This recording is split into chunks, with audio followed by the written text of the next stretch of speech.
राज्याच्या आणि देशाच्या राजकारणात आपल्या कार्यकर्तृत्वाचा ठसा उमटवणारा एक उमदा नेता महाराष्ट्राचे उपमुख्यमंत्री अजितदादा पवार यांच्यावर आज बारामतीच्या विद्याप्रतिष्ठान संकुलात अंत्यसंस्कार झाले।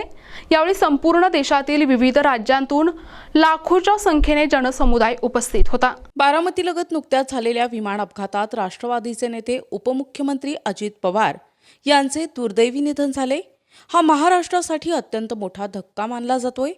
बारामती आणि तिथलं राजकारण हे दादांच्या शिवाय अपूर्णच अशी ओळख असलेला हा असामान्य नेता आज अनंतात विलीन झाला। संपूर्ण जगात बारामतीची एक वेगळी ओळख निर्माण करण्यात पवार कुटुंबाचा सिंहाचा वाटा आहे। आज लाडक्या दादांना अखेरचा निरोप देण्यासाठी राज्यातील सर्व आजी-माजी मंत्रिमंडळ उपस्थित होते। देशाचे गृहमंत्री अमित शहा यांनीही उपस्थित राहून पुष्पचक्र अर्पण केले। विद्या प्रतिष्ठान प्रांगणात आज दुपारी शासकीय इतमामात त्यांना अखेरची मानवंदना देण्यात आली। आपल्या लाडक्या नेत्याला निरोप देताना उपस्थित अभालवृद्धांच्या अश्रू अनावर झाले। पवार कुटुंबातील सर्व सदस्यांच्या उपस्थितीत याच ठिकाणी त्यांच्या पार्थिवावर अग्निसंस्कार करण्यात आले। पवार यांच्यावर अगदी काही क्षणात या ठिकाणी अंत्यसंस्कार करण्याची तयारी पूर्ण झालेली आहे।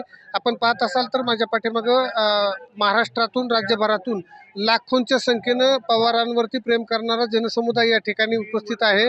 गेली 2 दिवस बारामती असेल एकूणच तालुक्यात जिल्ह्यात वेगवेगळ्या ठिकाणी लोक या दुःखाच्या प्रसंगातून सावरलेले नाहीत। आजही बारामती या ठिकाणी लाखोंच्या संख्येनं प्रचंड अशी गर्दी झालेली आहे। या एकूणच अगदी काही क्षणात या ठिकाणी आदरणीय दादांच्यावरती अंत्यसंस्कार करण्यात येणार आहेत।